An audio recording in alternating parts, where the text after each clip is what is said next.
শিয়া সুন্নির দ্বন্দ্বে যেখানে উত্তাল মধ্যপ্রাচ্য, সেখানে বাংলাদেশে শান্তিপূর্ণ সহাবস্থান করছেন এই দুই মতভেদের অনুসারীরা। তারই প্রমাণ পৃথিম পাশা নবাববাড়ি জামে মসজিদ।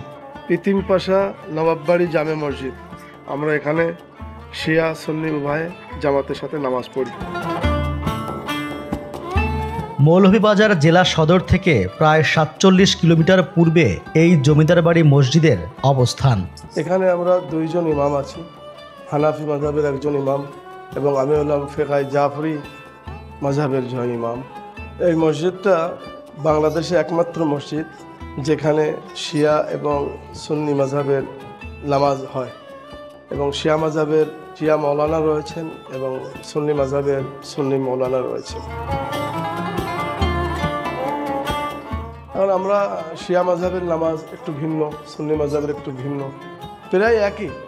আমরা হাত ছেড়ে নামাজ পড়ি, 16 আনা হাত ছেড়ে নামাজ পড়ি, আর যারা সুন্নি মাযহাবের তারা 14 আনা হাত ছেড়ে নামাজ পড়ে। শুধু কেরাত করার সময় হাতটা বাঁধে, বাকি সব জায়গায় কিন্তু হাত খোলা থাকে। প্রাচীনতম কালের সাক্ষী ঐতিহাসিক নবাববাড়ি মসজিদ।